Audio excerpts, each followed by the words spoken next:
Fastcraft gikan sa Loon, Bohol, paingon unta sa lungsod sa Sibonga, Nalunod kaganiya. Alang sa detalye, adunay live update si Luan Mirundina. May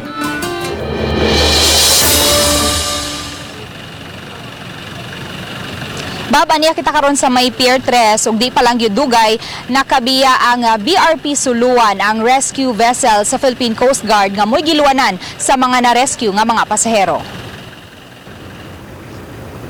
Alas 3:30 karong hapon, midunggo dinhi sa Pier 3 ang rescue vessel sa Cebu Coast Guard nga mo'y nagda sa mga pasahero sa nalunod nga MV Siargao Princess. Daling gisakay sa ambulansya kining 66 anyos nga si Eduardo Arellano nga taga Davao. Nagbakasyon sila sa Bohol ug padung unta dinhi sa Sugbo aron managkot sa Simala.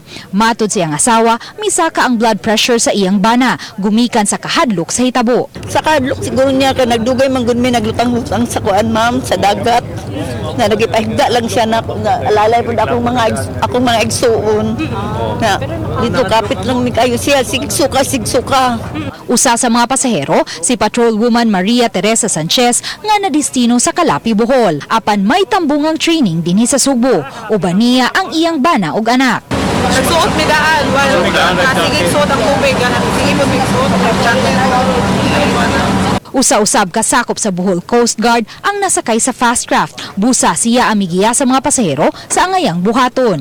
Base sa video, makita nga nagsulob silang tanan og life jacket ug nagkupot sa PC.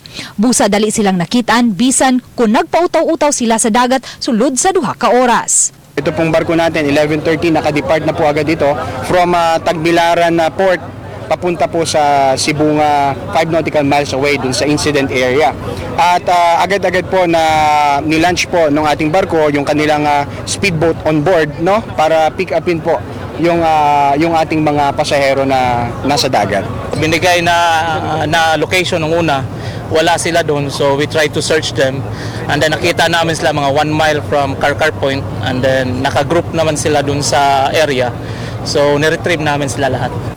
May tuluhin noon ka mga pasahero nga atua karon sa Karkar District Hospital. Sila ang mga pasahero nga milangoy paingon sa baybayon. Giklaro sa Coast Guard nga luwas ang tanang 62 ka mga pasahero ug tripulante.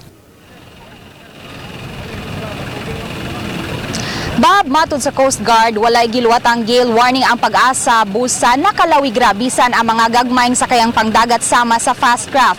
Sa pagkakaroon, Bob, padayon pa usab nga gisuta sa Coast Guard kung unsa nga shipping company kining MV Siargao Princess. Ug mga adlaw, Bob, gilauman usab nga moduso na sa marine protest ang kapitan sa Fastcraft aron usab atong masuta or atong masayran kung unsa gayud ang tinuod nga nahitabo. So far, Bob, mao kana ang latest gikan dinhi sa Pier 3. Bob? may gamay clarification, mi tiglom yun ang barko, mi unload, mi kuan yun, ang atos dagat. Yes, Bob. Base sa base sa paghulagway sa mga pasahero, Bob, nalunod yun ang barko niya. Dito na gani sila miagi sa luyong bahin sa barko. Okay. Thank you so much, Mai. Sa imong live. Yes, thank you so much sa imong live report.